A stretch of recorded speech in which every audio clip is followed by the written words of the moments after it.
Então, isso tem muito a ver com o fato deles parecerem com a gente, a estrutura de poder. Então, como eu disse, eles têm 3 esferas de poder: a federal, a estadual e a local ou municipal, como a gente conhece. Que é o quê? Eles têm prefeito, governador e presidente, cada um cuidando das suas atribuições. Eu não consegui encontrar com clareza o que cada um cuida exatamente, mas eu imagino que a federal cuide de questões macro, como guerra, paz, polícia, a estadual cuidem das polícias regionais, de questões de investimento, estradas, e a local cuidem de vereança, isso é, cuidado de estrada, educação infantil, esse tipo de coisa. Mas isso é mais uma suposição. Se vocês depois quiserem pesquisar com mais afinco, eu tenho certeza que vocês encontram. E o legislativo ele é muito parecido com o nosso. Então, ele tem um sistema bicameral, ou seja, o nosso Planalto, o Planalto não, desculpa, o nosso plenário, nosso Senado Nacional, agora fugiu o nome, mas basicamente nosso sistema Congresso? legislativo é composto Congresso. Obrigado, Sayuri. O Congresso Nacional ele é composto de 2 câmeras, Senado e Câmara dos Deputados. Lá é muito isso é muito parecido também. Tem a Câmara dos Representantes, que é o equivalente à Câmara dos Deputados, e o Senado, que é equivalente ao nosso Senado também. Então, como funciona? Até a tripartição é mais ou menos parecida. Você tem que cada estado tem direito a 10 deputados, e cada estado tem direito a 3 senadores. Muito parecido com o Brasil, inclusive. Isso dá em torno de 360 deputados e mais ou menos aí 108 senadores. Então, tem essa divisão muito clara lá, com exceção da capital. A capital ela tem direito a 1 senador, então seriam 109 senadores. E a grande questão é, lá eles têm um problema que aqui no Brasil a gente não tem. Enquanto aqui no Brasil nós temos partidos demais, lá eles têm partido de menos. Por quê? Porque historicamente o povo ele não entende a política como uma forma de resolver conflitos. Principalmente a galera do norte. A galera do norte tende a recorrer muito mais à violência para resolver conflitos, à violência armada, sobretudo, à violência política, do que a meios, entre aspas, que a política nem sempre é pacífica, mas é um meio menos violento de resolver. Isso é muito mais comum no leste e no sul. Tanto que os países historicamente criados, você tem um país do norte, que eu não me lembro exatamente do nome dos países, mas eu posso disponibilizar para vocês verem com calma. Você tem basicamente um país no norte, um partido no norte, 2 partidos no sul, um país no leste e um partido no oeste. Ai, não sei porque eu estou confundindo partido com país, mas enfim. Você tem mais ou menos 5 partidos no país.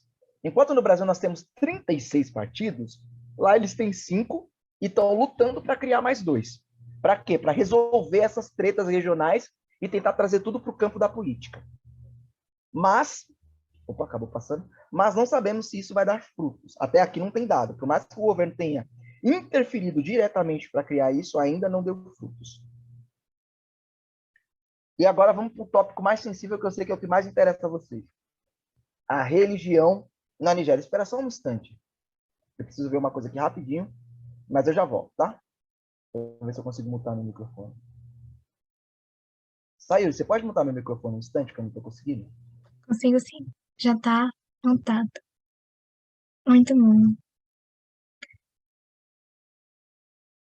Gente, também, não esquece que a gente vai estar enviando no grupo, mas eu vou abordar aqui pro pessoal, né? Todo mundo que puder tá durante a reunião para estar presente.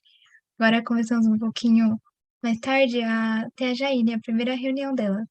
Temos 2 Jaines agora entre nós. E essas reuniões são muito importantes. A base que a gente vai ter para levar o evangelho envolve muito conhecimento da nação em si. Ai, agora ele foi. Então é isso que a gente está vendo. Tirem as dúvidas que tem, tudo sobre a Nigéria, porque a gente vai levar. Agora conseguiu ouvir? Tá ótimo. Consegui. Vocês estão me ouvindo de novo? Sim. Lembra do que eu conversei que a Nigéria é um país de maioria muçulmana? Isso está expresso aqui nos números. Mais de 50% da população é muçulmana. Então, para cada pessoa de uma outra religião, você tem um muçulmano no país. Isso dá aproximadamente mais de 100 milhões de muçulmanos na Nigéria. Isso excluindo crianças do raciocínio, porque eles contam essa população aproximadamente a partir dos 18 anos. Então, vamos colocar aí que tem 180 milhões de pessoas assim, e desses 180, 90 é muçulmano. Deve dar uns 98, na verdade. Você tem 40,5% de cristãos, que é a segunda maioria religiosa do país.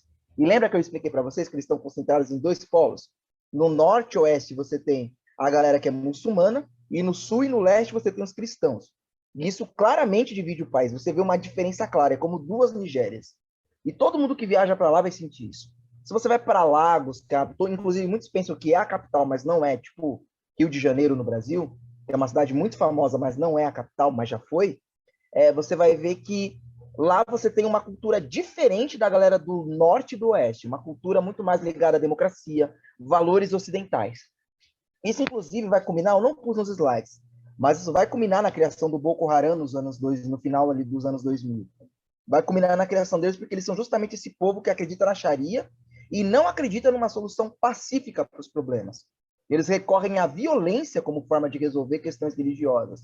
E isso é algo que marca muito. Tanto que aqui em opressão islâmica, eu poderia substituir opressão islâmica por Boko Haram, que é a mesma coisa. O Boko Haram é o maior grupo terrorista da Nigéria, de longe. Eles são como aquela galera do Afeganistão agora, que me fugiu o nome. Você lembra o nome dos terroristas do Afeganistão, Sayuri? Afeganistão é que É, surgiu lá, não é o Talibã, Estado Islâmico? Talibã. Talibã. Eles são o Hum. equivalente do Talibã. Obrigado, inclusive. Eu tô ficando velho, gente. Desculpa. Com 27 anos e Eu disposição de falo, queria 54. eu ter essa memória aí. Eu tô com 27 anos e disposição de 54, por enquanto. Mas Deus vai dando graça. Vamos porque a opressão islâmica é o Boko Haram. É o equivalente ao Talibã da, da galera da África. Eles são literalmente um grupo político religioso que defende a supremacia, não é uma superioridade, literalmente que o Islã é o único caminho e que qualquer um que não acredita, não é que ele tem que ser preso, ele tem que morrer. Essa é a regra clara. Tanto que se vocês não vão encontrar isso no que nós chamamos de Surface Web, o Surface Web. Mas se você pegar um aplicativo chamado Onion, um navegador chamado Tor, na verdade, Tor Browser, você consegue encontrar vídeos de execução do Boko Haram na internet. Eles não têm meio termo. Eles não estão abertos à discussão. Não é como, sei lá, um partido de esquerda que a gente discorda e que está aberto à discussão. É literalmente um grupo que ele quer o extermínio dos cristãos. E esse grupo tem crescido em gênero, número e violência, sobretudo nos últimos 10 a 12 anos.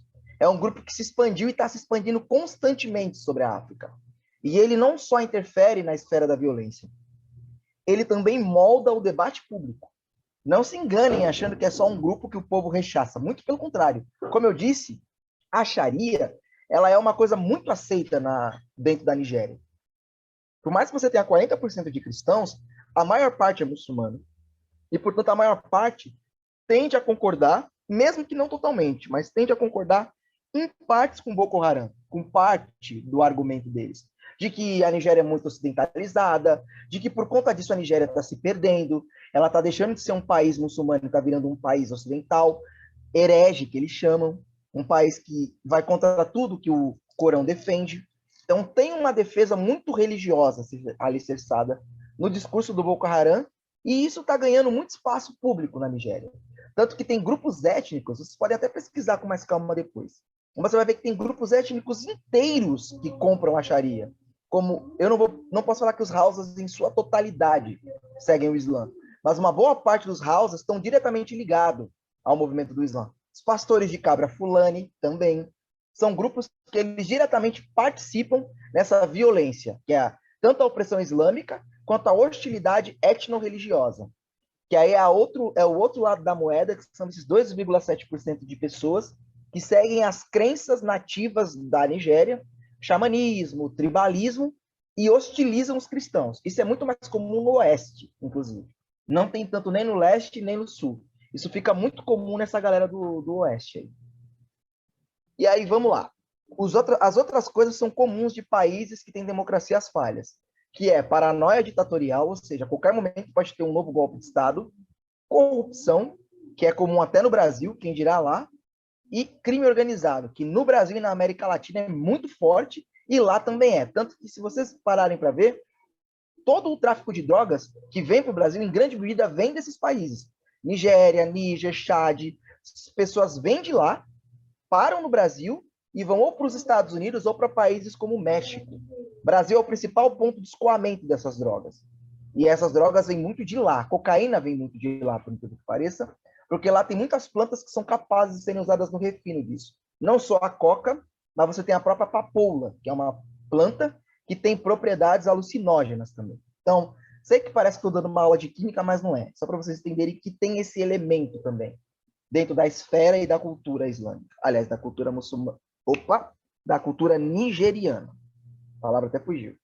E aí eu coloquei aqui um destaque para vocês, que é a Nigéria hoje, em 2022, é o 7º país que mais persegue cristãos no mundo. Muito por conta de todos esses grupos que eu falei, pastores de cabra fulani, Boko Haram, grupos etno-religiosos, tudo isso interfere diretamente na Nigéria. Vamos em frente. Também fala que é a nação onde mais morre cristãos. Então, não pode ser a maior perseguição, mas onde mais ocorre homicídios de cristãos. Até porque é uma população que, demograficamente falando, tem mais cristãos do que os países É, perseguidos. Você pega, por exemplo, o Afeganistão tem mais chance de matar um cristão. Mas quantos cristãos tem no Afeganistão? Ainda mais hoje em dia. essa A é bem a Nigéria, não. divisão, né? A divisão do cristão e muçulmano. É a linha de guerra, como uma linha de frente. Uhum. Muitos países têm isso. Se eu não me engano, eu não lembro se é a Tailândia, mas tipo, é a Nigéria e a Tailândia que tem isso, de que você claramente consegue perceber a influência cristã e a influência muçulmana, dependendo do lugar que você vai. Se eu não me engano, na Tailândia ainda tem um elemento a mais que é o budismo. Que aí o país ele é dividido em 3, ele é um triângulo. De um lado você tem budista, do outro você tem muçulmano e do outro você tem cristãos. Então, assim, é uma loucura. E aí fica até a dica para vocês. Isso aqui eu estou fazendo um aprofundamento, mas caso vocês queiram se aprofundar mais em algum outro aspecto, que eu não estou entrando em tantos detalhes aqui, fiquem à vontade. E agora, a gente vai para a parte mais chata da conversa, que é onde normalmente todo mundo dorme, onde acontece o caos, que é a economia.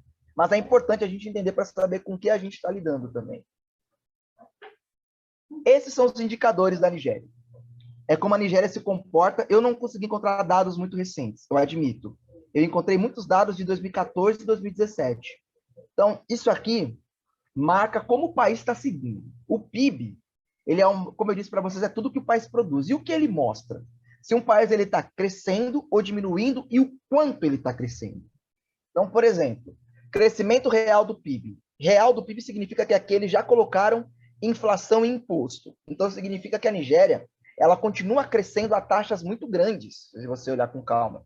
Um país crescer 5%, 6% ao ano é muita coisa. Pode parecer pouco, mas o Brasil, eu sei que alguns aqui vão até, não sei a idade média das pessoas que estão na reunião, mas imagino que as pessoas com mais aí na casa dos 20 vão se lembrar. O período que todo mundo se orgulhava do Brasil, que foi quando um monte de gente começou a ter mais dinheiro, comprar televisão e comprar um monte de coisa, o Brasil estava crescendo 4% ao ano. Imagina a Nigéria que está crescendo 6% ao ano. Para você ter uma noção, o país que mais cresce no mundo, ou crescia, que era a China, bateu a crescer 15% ao ano. Então, 4 já é muita coisa. 6, então, nem se fala. Mas o que isso significa? Significa que porque o país está crescendo, necessariamente as pessoas estão enriquecendo? Negativo, nananina, não. A Nigéria é muito pelo contrário. Você tem muita concentração de renda. E essa concentração acontece muito no sul e no leste. O norte e o oeste são naturalmente mais pobres porque tem uma cultura muito diferente. Ele é menos ocidentalizado e, portanto, tem menos prática de comércio. Não é que não tenha, mas é que, como eu disse para vocês, até uns anos atrás era um país semi-feudal. Semi-feudal, a gente não está falando nem de um país pré-industrial, a gente está falando de um país semi-feudal. Ou seja, um país que ele está ainda numa trilha de desenvolvimento muito grande. E aí tem outros valores aqui que eu não vou entrar para não colocar vocês para dormirem, mas o que eu gostaria de destacar aqui é PIB per capita e PIB per capita em dólares e desemprego. O PIB per capita lá é relativamente alto, mas porque eles não fazem essa divisão de norte e leste. É baixo para os padrões que a gente tem aqui no Brasil, mas é alto para os padrões da África. Tanto que a Nigéria é a maior economia da África hoje. É o maior país da África. Então, tipo, é assim como o Brasil, que é a maior economia, hoje talvez nem tanto, mas até aí 2 anos atrás era a maior economia da América do Sul, da América Latina, na verdade, a gente era maior que o México, de longe. A Nigéria tem a mesma coisa, ela é a maior economia de longe, assim, na África. Não tem nem como comparar. A África do Sul, que é a que mais se aproxima, não chega aos pés da Nigéria em termos de potencial de crescimento. E aí, quando você olha com calma, você vai ver que desemprego lá é alto, assim como no Brasil. Você tem 10% da população desempregada em 2013, 8,20%. Pelo que eu vi hoje, a gente tem aproximadamente aí, até coloquei no final do slide, mas eu posso estar falando besteira. Por conta da crise, eles estão tendo uma onda de desemprego, de estar em 33%, mais ou menos, se eu não estiver enganado. Inflação, a inflação lá é extremamente alta, é um problema que o Brasil já teve. E isso implica no quê? Implica que é um país pobre. É um país que tem muito espaço para crescer? É, mas é um país muito pobre. Os mais velhos vão lembrar do Brasil dos anos 80, que o Brasil assim, ele tinha muito potencial para crescer, mas tinha tanta inflação e tanto problema que não conseguia crescer. Vivia no que a gente chama de voo de galinha, que é cresce um pouco, cai, cresce um pouco, cai, cresce um pouco, cai. A Nigéria passa pela mesma coisa. Ela ainda não se encontrou politicamente falando. E aí eu tenho aqui até 2013 eu tenho a estimativa do PIB e a distribuição. Então você tinha o PIB, o maior mercado, a coisa que a Nigéria mais produz é agricultura. Mas a maior parte da renda da Nigéria se concentra em serviços. É só lembrar que as regiões mais ricas são o leste e o sul. É muito parecido com o Brasil nesse sentido. Aqui no Brasil nós temos claramente essa divisão. No Nordeste você tem muita agricultura, Nordeste e Centro-Oeste. Já no Sul e no Sudeste, o que prevalece é o setor monetário, é que tem um nome para isso, setor financeiro e o setor de serviços. É só olhar que a maior parte das pessoas daqui não trabalham com agricultura. Trabalham ou em alguma empresa prestando serviço, ou num comércio, ou, no caso assim, que é raro, mas ainda tem, numa indústria, numa linha de produção. É a mesma coisa que lá. O leste e o sul é muito, onde se concentra muito mais essa questão do desenvolvimento industrial e de serviços. E o norte tem muito mais a questão de agricultura, agropecuária, norte e oeste. Então, nisso, eu estou tentando criar esse elo de aproximação com o Brasil, para não ficar um mundo tão estranho para a gente. Isso aqui é só para vocês entenderem que o Brasil é um dos maiores parceiros de lá. Hoje, o Brasil, até 2014, na verdade, o Brasil era o quarto maior destino das exportações da Nigéria. Então, a gente pegava muita exportação de produtos da Nigéria. E aí vocês vão ver que produtos são esses, mas basicamente a gente equivale a 8%. Se você olhar que o maior parceiro tem 14%, que é a Índia, a gente não está muito atrás. Hoje em dia, na verdade, essa estatística até mudou. O maior parceiro da Nigéria é a China. A China está entrando de forma pesada na África e está comprando, ela está criando uma nova rota da seda dentro da África. Ou seja, ela está recriando uma espécie de linha econômica que liga os países da África a ela. Então, ela está literalmente comprando a África aos poucos, assim como ela fez com a América Latina. Aqui, esse é o mapa, só para vocês verem, até vai ficar para vocês verem com calma. Aqui vocês vão ver que a região do norte e do leste, e leste aqui você consegue ler até a região de Adamawa, mais ou menos, é onde se concentra economicamente a questão industrial e de serviços do país. Enquanto Oio, Níger, Zamfara, Sokoto, Jigawa, Borno são as regiões ao norte do país, onde se concentra a agricultura, Boko Haram, movimento islâmico, tudo isso acontece nessas províncias. E aqui, se vocês lerem com calma na legenda, você vai ver que, hoje em dia, o setor industrial representa 40%, mesmo não sendo o maior setor, onde tem mais mão de obra, ele é responsável por 43% de tudo que o país produz, seguido pelo agrícola e seguido pelo de serviços. E aqui é uns dados mais chatinhos para vocês verem depois, mas é basicamente o que eles produzem. Então você vai ver que tem muito combustível, então petróleo tem muito naquela região. Isso aqui, você vai ver que cacau, dentro dos produtos agrícolas, eles também exportam, armas também. Eles têm assim, mas a maior parte das coisas se concentram nos combustíveis. É um país que é muito dependente do petróleo, tanto que isso interfere diretamente nas questões de saúde do país, e vocês vão ver o porquê. Aqui eu peguei, ó, em 2021 o desemprego bateu 33% por conta da pandemia. A inflação e o endividamento do país chega a 15,92% do PIB. Eu vi isso é inflação. O endividamento, eu vi que a Nigéria chegou a dever 4 vezes o que ela produzia de PIB. Era um país extremamente quebrado. Ainda é, na verdade. O principal setor onde tem mais pessoas é o agrícola, principalmente porque a maior concentração de pessoas é no norte e no oeste do país, e não no sul e no leste. Isso é ao contrário do Brasil. Enquanto no Brasil a maior parte das pessoas estão no sudeste, E no sul, a maior parte das pessoas lá estão no norte e no oeste do país. E aqui tem alguns produtos que eu destaquei, dos agrícolas, que é arroz, banana, cacau. O principal é o cacau e inhame. Eles exportam madeira e outras coisas. E aí algumas coisas para vocês até entenderem como ajudar no país é a questão da taxa de mortalidade infantil, que acho que é a coisa mais sensível hoje lá, que é assim, extremamente alta. No Brasil, hoje, nós temos aproximadamente 13 pessoas, 13, a taxa de mortalidade de 13 por 1.000 habitantes. Lá na Nigéria, a gente tem quase 60 mortes de criança por 1.000 habitantes. É muita coisa. Gente, só para vocês terem uma noção, isso é 6% da população que morre, todos os anos. Para cada 100 crianças que nascem, é como se 0,6 parece pouco. Aliás, é como se 6 morressem. Entende? É um número muito expressivo. É uma coisa muito grande. Imagina vocês. Imagina que, vamos supor que um de vocês tem. Não vou supor, eu imagino que vocês tenham muitos parentes jovens. Imagina que você e mais 5 parentes têm filhos ao mesmo tempo e um entre vocês morre. Toda vez, um filho de vocês morre. É isso. A gente pensa que é pouco, que é 60 de 1.000, é pouco. Só que quando você põe isso em números absolutos, isso dá mais de 300 mil crianças por ano. É muita coisa. É muita mortalidade infantil. É como se Porque, todo mundo, alguém conhecesse alguém que já morreu por mortalidade infantil. exatamente, ou já teve um parente que morreu, tipo um irmão É. que morreu ainda criança. E quais são as principais causas da morte? Além dos conflitos, a principal causa da morte é infecção por produtos químicos. Isso é oriundo do quê? Do petróleo. O petróleo ele polui a terra. E por conta de poluir a terra, ele polui fontes de água, campos agrícolas.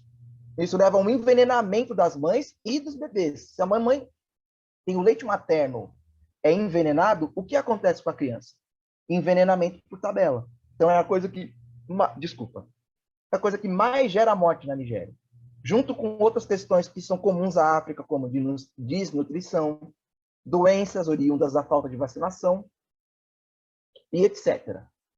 E eu até peço desculpas, eu até mandei para a Sayuri mais cedo. Teve uma pauta que não consegui pesquisar por falta de tempo, mas eu até posso pesquisar durante a semana e mandar para ela, que é a questão da violência policial. Eu sei que na Nigéria tem muito. Eu sei que tem muita repressão política na Nigéria, sobretudo no leste e no sul, que é onde tem mais essa população, eu diria, ocidentalizada.